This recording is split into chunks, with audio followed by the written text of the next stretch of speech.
Big Boss season 9ல ஒரு wild card என்ட்ரியாக வந்து கோப்பையை வென்ற ஒரு போட்டியாளர் தான் நம்ம திவ்யா கணேஷ் அவர்கள்.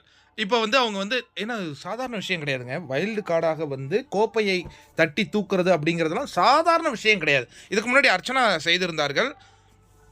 இந்த முறை திவ்யா கணேஷ் அந்த செய்கையை செஞ்சுருந்தாங்க இல்லையா? இப்போ அதற்காக அவங்க வந்து அவங்களுடைய சொந்த பகுதிக்கு செல்கிறாருங்க. செல்லும் இடமெல்லாம் மிகப்பெரிய ஒரு வரவேற்பு அப்படின்னு சொல்கிறது போல் திவ்யா கணேஷ் போகும்போது மேலதாளங்கள் முழங்க ஒரு பயங்கர வரவேற்பாக அவங்க சொந்த மக்கள் கொடுக்க மிக மிக மகிழ்ச்சி அடைகிறாங்க திவ்யா கணேஷ். இவ்வளவு அன்பா அப்படின்னு சொல்லிட்டு.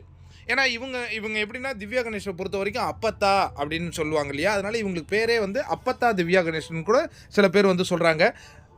அதாவது சிறுவர் முதல் பெரியவர்கள் வரை கொண்டாடுறாங்கங்க திவ்யாவை. இவ்வளவு ஒரு தங்கமான ஒரு பொண்ணை நாங்கள் பார்த்ததில்லையே, இவ்வளவு ஒரு வைரமான பொண்ணை நாங்கள் பார்த்ததில்லையே, எப்படி ஒரு அற்புதமான ஒரு செய்தி. இந்த பொண்ணு வந்து பிக் பாஸில் வந்து கலந்துக்கிட்டு வெற்றி பெற்றிருக்காங்களேன்னு அந்த ஊர் மக்கள் எல்லோரும் சேர்ந்து அவங்கள வந்து பயங்கரமாக செலிப்ரேட் பண்ண மனமுருகிறார்கள் நம்ம அப்பத்தா. நன்றி மக்களே அப்படின்னு அவங்க சொல்கிற அந்த காட்சிகள்லாம் பார்க்கும்போது மெய் சிலிர்க்க வைக்குது நண்பர்களே.